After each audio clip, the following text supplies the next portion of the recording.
तो गाइस आज से आपकी हिंदी क्लास शुरू हो गई है। आज हिंदी में हम क्रिया को पढ़ेंगे। क्रिया में आज जानेंगे अकर्मक क्रिया किसे कहते हैं, सकर्मक क्रिया किसे कहते हैं। सकर्मक क्रिया में एक कर्मक व द्विकर्मक को एकदम डिटेल्स में पढ़ेंगे। यह जो चैप्टर है आपके एग्जाम में सर्वाधिक पूछे जाने वाला चैप्टर है। फिजी में बेहतर स्कोर करने के लिए आज ही हमारे चैनल को सब्सक्राइब करें। चलिए बढ़ते हैं अपने आज के टॉपिक। आज का हमारा टॉपिक है क्रिया। आखिर भाई क्रिया क्या होता है, इनकी परिभाषा सबसे पहले समझ लेते हैं। क्रिया जिन शब्दों या शब्द के समूह से किसी काम के करने या होने का हमें बोध होता है या फिर पता चलता है, वो क्या होता है, क्या कहलाता है, आपका क्रिया कहलाता है।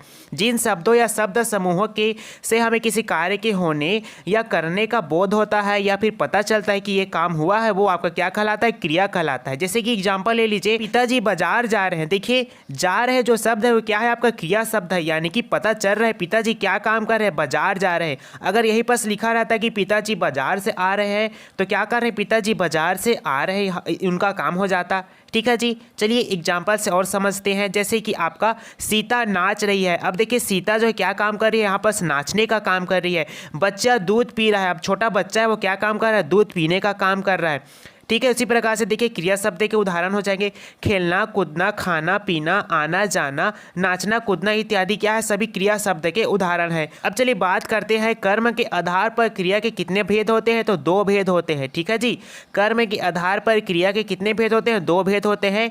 पहला होता है अकर्मक क्रिया, दूसरा होता है आपका सकर्मक क्रिया। ठीक है जी, अब चलिए देखते हैं अकर्मक क्रिया किसे कहते हैं। अकर्मक क्रिया जिस क्रिया का फल कर्ता पर ही पड़ता है वह आपका अकर्मक क्रिया कहलाता है।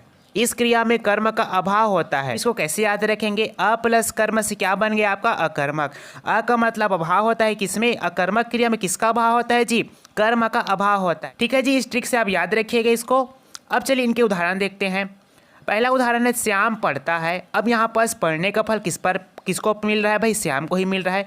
रमा हंसती है, बच्चा रोता है। श्याम दौड़ता है, बच्चा सो रहा है। ये सभी क्या है भाई, आपके अकर्मक क्रिया के उदाहरण है। ठीक है जी, नोट कर लीजिएगा। रोना, हंसना, जागना, दौड़ना, रेंगना, चिल्लाना, उड़ना सभी वाक्य में क्या होता है, कर्म नहीं होता है। ये क्या होता है, आपके अकर्मक वाक्य होते हैं।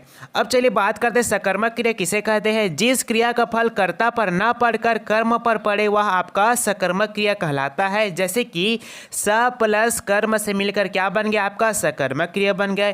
यानी कि इस क्रिया में क्या होता है, क्रिया का फल किस पर पड़ता है, कर्ता पर ना पड़कर कहाँ पड़ता है, कर्म पर पड़ता है, वही आपका सकर्मक क्रिया कहलाता है। चलिए इनको उदाहरण से अच्छे से समझते हैं। जैसे कि मोहन फल खा रहा है, राम पानी पी रहा है, छात्र फुटबॉल खेल रहा है, राधा गाना गा रही है, कृष्ण बांसुरी बजा रहा है, मैं पढ़ रहा हूँ। अब देखिए एक चीज़ इनमें ध्यान रखिएगा। अब मोहन जो है भाई, मोहन जो है क्या खा रहा है, फल खा रहा है। अब फल खा रहा है, फल खाने का काम कर, धीरे धीरे क्या होगा, फल जो है खत्म हो जाएगा खाएगा तो क्या काम कर रहा है, फल खाने का काम कर रहा है। यानी कि यहाँ पर सकर्मक क्रिया होगा। कोई भी चीज़ खत्म हो रही हो क्या होगी, आपकी सकर्मक क्रिया होगी। जैसे कि राम जो है पानी पी रहा है। अब गिलास में पानी पी रहा है, पिएगा धीरे धीरे पिएगा तो क्या होगा, गिलास से पानी खत्म होगा तो क्या होगा, यहाँ पर सकर्मक क्रिया होगा। ठीक उसी प्रकार से छात्र फुटबॉल खेल रहे हैं। ठीक है, उसी प्रकार से आपका राधा गाना गा रही है। अब राधा जो है 5 मिनट का गाना है, स्टेज पर गा रही है, 2 मिनट उसने गाना गा लिया, यानी कि कभी ना कभी तो खत्म होगा, तो ये क्या हो जाएगा, आपका सकर्मक क्रिया हो जाएगा। ठीक उसी प्रकार से कृष्ण बांसुरी बजा रहा है। अब कृष्ण जो है सुबह से लेकर कहाँ शाम तक बांसुरी बजाएगा तो क्या होगा, यहाँ पर सकर्मक क्रिया होगा। ठीक है, मैं पढ़ रहा हूँ, देखिए मैं 6 घंटे का टारगेट बनाया हूँ पढ़ने का, अभी कितने घंटे पढ़ लिया हूँ, 3 घंटे पढ़ लिया हूँ, यानी कि 6 घंटा होने के बाद क्या कर लूँगा, मैं पढ़ाई बंद कर दूंगा, तो ये क्या हो जाएगा, मेरा सकर्मक क्रिया हो जाएगा। सकर्मक क्रिया के भेद देख लेते हैं। सकर्मक क्रिया के कितने भेद होते हैं, तो ध्यान दीजिएगा। सकर्मक क्रिया के 2 भेद होते हैं। पहला एक कर्मक होता है, दूसरा आपका द्विकर्मक। एक कर्मक मतलब जिसमें एक काम होता है, द्विकर्मक मतलब जिसमें 2 काम होता है। ठीक है जी, अब चलिए बात करते हैं सकर्मक क्रिया आखिर होता क्या है। एक कर्मक क्रिया होता क्या है, जिस क्रिया में एक ही कर्म होता है वह क्या कहलाता है, आपका एक कर्मक क्रिया कहलाता है। जैसे कि उषा फूल तोड़ रही है। अब यहाँ पर उषा जो है एक ही काम कर रही है, यानी कि फूल तोड़ने का काम कर रही है, तो क्या होगा, आपका एक कर्मक क्रिया होगा। ठीक उसी प्रकार से तुषार जो है गाड़ी चला रहा है, तो तुषार जो क्या काम कर रहा है, सिर्फ एक ही काम, यानी कि गाड़ी चलाने का काम कर रहा है। माली माला गुथ रहा है। ये तो हो गया आपके सकर्मक। अब चलिए बात करते हैं द्विकर्मक क्रिया किसे कहते हैं। जिस क्रिया में 2 कर्म होता है वो आपका द्विकर्मक क्रिया कहलाता है। नोट कर लीजिएगा, इनमें पहला कर्म सजीव होता है और दूसरा कर्म क्या होता है, निर्जीव होता है। इनको एग्जाम्पल से समझते हैं। देखिए पहला एग्जाम्पल है, श्याम ने राधा को क्या दिए, रुपये दिए, यानी कि राधा क्या है आपका सजीव है, रुपया क्या है आपका निर्जीव है। यहाँ पर 2 काम हो जा रहा है। दूसरा उदाहरण है, शिक्षक ने विद्यार्थी को पुस्तक दिया, ठीक है। तीसरा उदाहरण है, राम ने श्याम को क्या खिलाया भाई, आइसक्रीम खिलाया। अब चलिए हम क्रिया के क्या कर लेते, टेस्ट लगा लेते हैं। पहला क्वेश्चन है आपका उनमें से, चिड़िया आसमान में उड़ती है, इस वाक्य में कौन सी क्रिया होगी। आसमान में उड़ रही तो आपका क्या हो जाएगा, अकर्मक क्रिया हो जाएगा, ठीक है जी। अगला क्वेश्चन है, इनमें सकर्मक क्रिया वाले वाक्य का चयन करना है। हमें सकर्मक क्रिया वाले वाक्य का चयन करना है। देखिए, राजू सदा हंसता है, यह सकर्मक क्रिया नहीं है। राम ने केले खरीदे, ओले आसमान से गिरते, ये भी सकर्मक क्रिया नहीं है। राजू बस पर चढ़ा, ये भी सकर्मक क्रिया नहीं है। लेकिन जो राम ने केले खरीदे, यानी कि राम ने सब्जी वाले से केले खरीदे, तो केले खरीदेंगे यानी कि उसके पास से केले कम होंगे, तो क्या हो जाएगा आपका, सकर्मक क्रिया हो जाएगा। अगला क्वेश्चन है आपका, किस वाक्य में सकर्मक क्रिया नहीं है, ये देखना है आपका। देखिए, रवि दूध पीता है, तो ये क्या सकर्मक क्रिया, यानी कि पी रहा है अभी, तो बाद में खत्म भी होगा, तो क्या हो जाएगा, सकर्मक क्रिया होगा।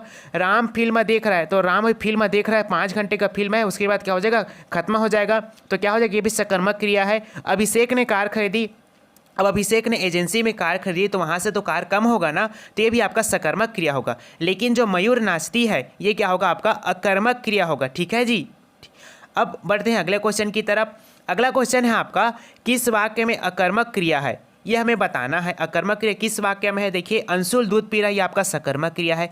इना सिनेमा देख रही है, ये भी सकर्मक क्रिया है। चंदू ने गाना गाया, ये भी आपका सकर्मक क्रिया है। लेकिन जो खंबा खड़ा है वो क्या हो जाएगा, आपका अकर्मक क्रिया हो जाएगा। अगला क्वेश्चन करते हैं, अकर्मक वाक्य कौन सा, ये हमें बताना है। बंदर केला खाता है, ये आपका सकर्मक क्रिया है। सीता ढोलक बजाती, ये भी आपका सकर्मक क्रिया है। खुशबू पत्र लिखती, ये भी आपका सकर्मक क्रिया है। लेकिन ताजमहल आगरा में बना है, ये आपका अकर्मक क्रिया है, ठीक है जी। अगला क्वेश्चन है आपका, सकर्मक क्रिया कौन सी है, ये हमें बताना है। हरीश बस पर चढ़ा, ये अकर्मक क्रिया है। राजू सदा रोता रहता, ये भी अकर्मक क्रिया है।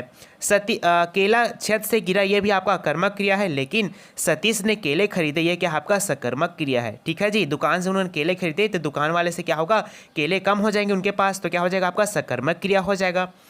अगला क्वेश्चन है आपका, रामू मिट्टी खोदता है, तो इसमें कौन सी क्रिया होगी, हमें बताना है। क्या सकर्मक हो, क्या अकर्मक। अब देखिए, रामू ने मिट्टी खोदा, तो यहाँ से यहाँ मिट्टी किया होगा, तो क्या होगा, यहाँ पर भी कुछ क्रिया होगी, तो क्या हो जाएगा, आपका सकर्मक क्रिया होगा। बालक रोता है, तो बालक रोता है, तो इसमें कौन सी क्रिया होगी, अकर्मक क्रिया होगी। अगला क्वेश्चन है, लोग रामायण पढ़ते हैं में कौन सी क्रिया होगी, यह हमें बताना है। क्या सकर्मक होगा, क्या अकर्मक होगा, तो आपका आंसर सही हो जाएगा, अकर्मक क्रिया। लोग रामायण पढ़ रहे हैं, तो इनका फल किनको मिलेगा, सिर्फ लोगों को ही मिलेगा, तो कौन सी क्रिया हो जाएगी, आपका अकर्मक क्रिया हो जाएगा। दोस्तों, अभी तक आपने हमारे चैनल को सब्सक्राइब नहीं किया है तो जल्दी से सब्सक्राइब कर लीजिए।